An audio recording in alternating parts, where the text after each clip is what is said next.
नमस्कार दोस्तों। अक्सर आप सुनते होंगे कि सरकार के द्वारा जो पब्लिक सेक्टर बैंक्स हैं उसके अंदर रिकैपिटलाइज किया जा रहा है, मतलब कि पब्लिक सेक्टर बैंकों के अंदर जो कैपिटल है वो इन्फ्यूज किया जा रहा है। यहां पर एक और खबर सामने आई है कि जो पंजाब और सिंध बैंक है उसके अंदर सरकार ने एक इनोवेटिव तरीका निकाला है और यहां पर सरकार कह रही है कि हम जीरो कूपन बॉन्ड्स के थ्रू जो पंजाब और सिंध बैंक है उसको रिकैपिटलाइज करेंगे। आप यहां पर कुछ न्यूज देख सकते हो। Government recaps Punjab and Sind bank via zero coupon bonds. यहां पर भी आप देख पाएंगे government issues zero coupon bonds worth ₹5500 to recapitalise Punjab and Sind bank. तो इसका अर्थ क्या हुआ, यहां पर हम कुछ कॉन्सेप्ट समझने की कोशिश करेंगे कि ये जीरो कूपन बॉन्ड होता क्या है, क्या एग्जैक्टली सरकार ने किया क्या है, यहां पर रिकैपिटलाइज का क्या अर्थ होता है, हर एक चीज जानेंगे दोस्तों। चलिए आगे बढ़ते हैं। मैं हूं अंकित अग्रवाल और अपडेट के लिए आप मुझे फॉलो कर सकते हैं इंस्टाग्राम, फेसबुक और ट्विटर पर। मेरे लेक्चर की हर पीडीएफ आपको फेसबुक पर तो मिलेगी ही, प्लस साथ में आप मेरा टेलीग्राम चैनल ज्वाइन कर सकते हैं by searching Ankit Agarwal official. और अगर आप यूपीएससी की तैयारी कर रहे हैं तो आपके लिए सुनहरा मौका है स्टडी IQ लैब के लिए स्मार्ट कोर्सेज, जिसके थ्रू आप अपनी प्रिपरेशन और भी ज्यादा अच्छे तरीके से कर सकते हैं। तो सबसे पहले समझते हैं दोस्तों यहां पर हुआ क्या है। तो गवर्नमेंट ने एक फाइनेंशियल इनोवेशन निकाला है जिसके थ्रू सरकार पंजाब और सिंध बैंक में रिकैपिटलाइज करेगी by issuing the lender ₹5500 crore worth of non interest bearing bonds valued at par. तो देखिए डरना मत, कोई बात नहीं। एट पार क्या होता है, नॉन इंटरेस्ट बेयरिंग बॉन्ड का अर्थ क्या हुआ, जीरो कूपन क्या हुआ, धीरे धीरे करके मैं आपको समझाऊंगा। लेकिन सबसे पहले तो आप ये बेसिक चीज समझ लीजिए, बॉन्ड का अर्थ क्या होता है। बॉन्ड का सिंपल अर्थ ये हुआ कि यहां पर कोई कंपनी है या फिर सरकार है, उनको भी पैसे की जरूरत पड़ती है। आपको पता है कि सरकार का जितना रेवेन्यू होता है उससे कहीं ज्यादा सरकार खर्च करती है। तो जो एक्स्ट्रा पैसा चाहिए कंपनियों को, सरकार को, उसके लिए सरकार क्या करती है, एक तरह का बॉन्ड जारी करती है। बॉन्ड क्या होता है, एक सर्टिफिकेट टाइप का होता है। तो सपोज मैं कहा कि सरकार ने ₹1000 का बॉन्ड जारी किया है और ₹1000 पर सरकार आपको 10% इंटरेस्ट देगी। तो बेसिकली यहां पर अर्थ क्या हुआ कि आपने ये ₹1000 का बॉन्ड खरीद लिया और हर साल आपको इस ₹1000 पे 10%, मतलब हर साल आपको ₹100 यहां पर इंटरेस्ट मिलता रहेगा। ये सिंपल अर्थ होता है बॉन्ड का।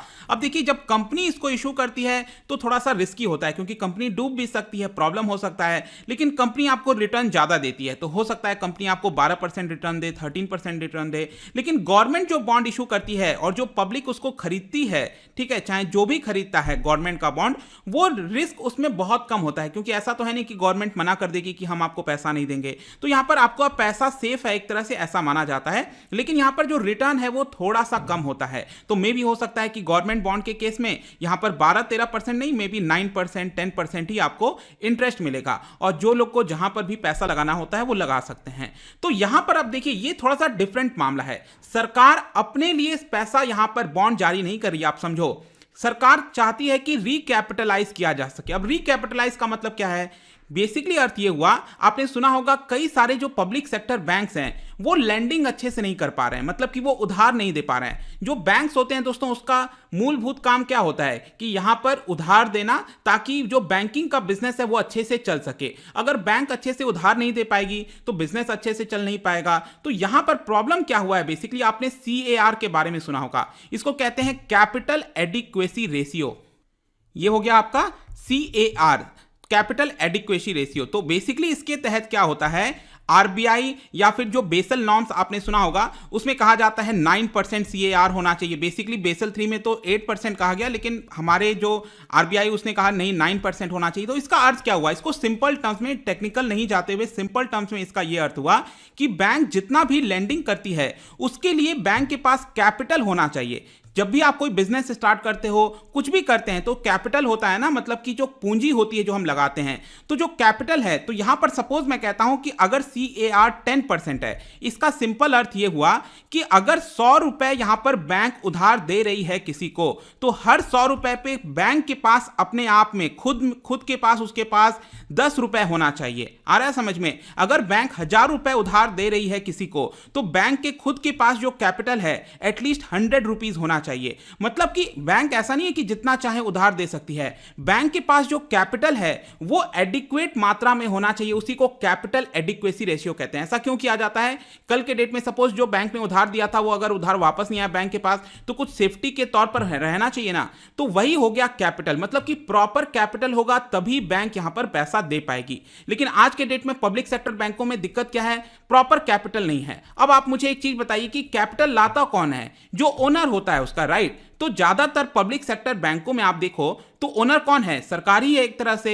जैसे स्टेट बैंक ऑफ इंडिया हो गया, पंजाब सिंध बैंक हो गया, ये पब्लिक सेक्टर बैंक है। तो 50% से ज्यादा हिस्सा किसके पास है? सरकार के पास है। तो सरकार की यहां पर जिम्मेदारी बनती है कि उसके पास जो बैंक है वो अच्छे से कैपिटल हो उनके पास, मतलब पैसा रहे उनके पास, तभी तो वो उधार दे पाएंगे और बैंकिंग चल पाएगा और प्राइवेट बैंकों के साथ वो कंपीट कर पाएंगे। लेकिन प्रॉब्लम क्या है कि सरकार के पास खुद के पास पैसा नहीं है। यहां पर आपको पता है रेवेन्यू कम हो रहा है सरकार का, तो कहां से सरकार यहां पर पैसा डालेगी और फिर वो यहां पर जो बैंक है वो उधार दे पाएगा? और कितने सारे पब्लिक सेक्टर बैंक हैं, तो क्या सभी में इतना सारा पैसा डाल सकती है? इसके लिए यहां पर एक इनोवेटिव तरीका लाया गया, इसको कहा गया recapitalisation bond. I am sure आपने कुछ समय पहले यह भी सुना होगा कि सरकार इतना कैपिटल इन्फ्यूजन करने वाली है 2.11 लाख करोड़, जिसमें कि सरकार ने कहा कि हम अपनी तरफ से बजट में से करीब 18,000 करोड़ दे देंगे। इसमें से आप देख सकते हो 1.35 लाख करोड़ हम बॉन्ड के थ्रू जारी करेंगे। अब आप समझो इसमें होता क्या है, ये बहुत ही थोड़ा सा टेक्निकल चीज है। सपोज मैं कहता हूं यहां पर स्टेट बैंक ऑफ इंडिया है, मैं एक एग्जांपल से समझा रहा हूं, ठीक है, और ये है आपका सरकार, गवर्नमेंट है। गवर्नमेंट चाहती है कि स्टेट बैंक ऑफ इंडिया में वो कैपिटल डाले, लेकिन गवर्नमेंट के पास यहां पर पैसा नहीं है कि वो स्टेट बैंक ऑफ इंडिया में पैसा डाल सके। इसके लिए गवर्नमेंट ने क्या किया, स्टेट बैंक ऑफ इंडिया को ही यहां पर एक बॉन्ड जारी कर दिया। आ रहा है समझ में? सरकार ने खुद ही स्टेट बैंक ऑफ इंडिया को एक बॉन्ड जारी कर दिया। सपोज मैं कहता हूं स्टेट बैंक ऑफ इंडिया में सरकार चाहती थी कि वो 1,000 रुपए कैपिटल डाल दे, लेकिन सरकार के पास 1,000 रुपए नहीं है, तो सरकार ने क्या किया, एक सर्टिफिकेट जारी किया जिसको हम कहते हैं बॉन्ड, और 1,000 रुपए का ये बॉन्ड है। तो सरकार ने ये बॉन्ड किसको दिया? एसबीआई को दिया। एसबीआई ने ये बॉन्ड खरीद लिया सरकार से और सरकार को दे दिया 1,000 रुपए, और इसी 1,000 रुपए को, आ रहा समझ में, इसी 1,000 रुपए को सरकार ने यहां पर एसबीआई के अंदर डाल दिया एज अ कैपिटल। अब ध्यान रखना, एसबीआई ने तो यहां पर 1,000 रुपए दिया है सरकार को, लेकिन जब सरकार एसबीआई के अंदर यही सेम पैसा डाल रही है, ये कैपिटल के तौर पर डाला जा रहा है। और मैंने आपको अभी क्या बताया था कि कैपिटल एडिक्वेसी रेशियो के हिसाब से अगर capital state bank of India के पास 1,000 रुपए आ गया, मतलब कि अब इसके तौर पर यहां पर जो एसबीआई है वो कितना लेंड कर सकती है? 10,000 रुपए स्टेट बैंक ऑफ इंडिया दे सकती है।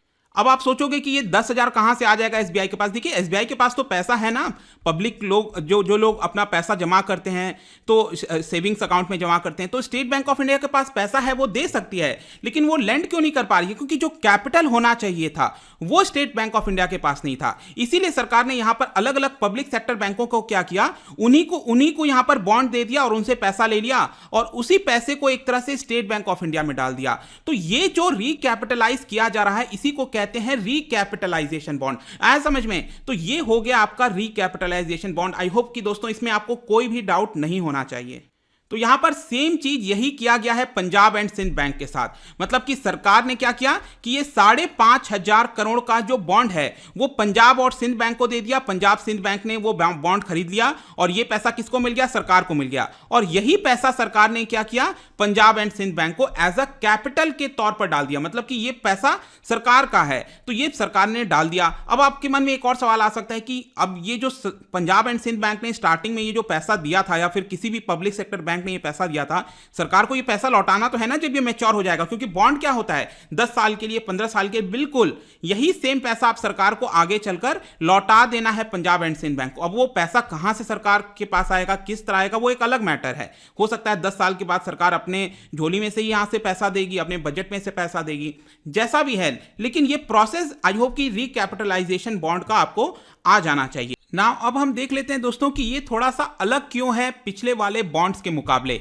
जैसा कि मैंने आपको बताया कि सरकार ने पहले भी बैंकों को यहां पर रिकैपिटलाइज किया है रिकैपिटलाइज बॉन्ड्स के थ्रू। लेकिन पहले वाले में क्या था कि सपोज यहाँ पर जैसे फॉर एग्जांपल एसबीआई हो गया, मैंने आपको बताया था अभी कि एसबीआई ने यहाँ पर 1000 रुपए का बॉन्ड खरीदा सरकार से और ये 1000 रुपए सरकार को दे दिया और सरकार ने वापस कैपिटल के तौर पर एसबीआई के अंदर डाल दिया।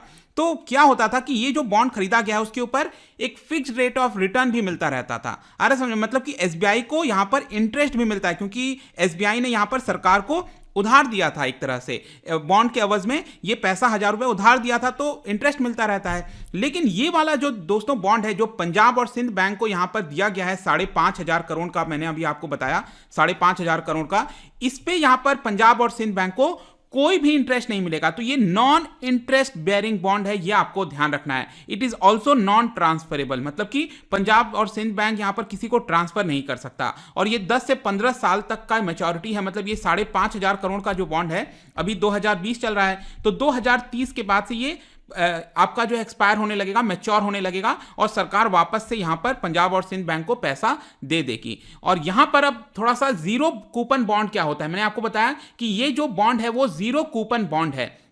देखो जीरो कूपन क्या होता है, बेसिकली क्या होता था कि जितने भी बॉन्ड्स होते हैं, जैसे कि ये आप एग्जांपल के तौर पर $1000 का बॉन्ड है, ठीक है, यूएस का $1000 का बॉन्ड है, आप जैसा कि देख सकते हो 9% इस पे इंटरेस्ट मिलता है। तो नीचे आप देखोगे ये कूपन्स लगे हुए हैं। कूपन्स क्या करता है, बेसिकली सपोज आपने ये बॉन्ड खरीद लिया, सरकार ने, यूएस की सरकार ने $1000 का ये बॉन्ड दिया, आपने $1000 पे कर दिए यूएस की सरकार को, ठीक है, और ये जैसा कि आप नीचे देख सकते हो कि ये 4 साल की मैच्योरिटी का बॉन्ड है। मतलब कि हर साल के बाद आप क्या करोगे, ये कूपन फाड़ोगे नीचे से और यहां पर सरकार को दे दोगे, सरकार आपको 9% का जो इंटरेस्ट है वो दे देगी। मतलब $1000 पर कितना हो गया, $90, ये आपको इंटरेस्ट मिल जाएगा। मतलब ये कूपन बॉन्ड इसको कहते हैं। जीरो कूपन क्या होता है दोस्तों, बेसिकली इसमें आपको कोई भी कूपन देखने को नहीं मिलेगा, ये सिंपली सर्टिफिकेट होता है। तो जीरो कूपन के केस में क्या होता है कि सपोज ये $1000 का बॉन्ड है और ये 4 साल के बाद मैच्योर होगा, तो 4 साल के बाद आप जाओगे तो ये बॉन्ड आप दोगे सरकार को तो $1000 मिल जाएगा। तो अब आप सोचोगे प्रॉफिट क्या है, प्रॉफिट ये है दोस्तों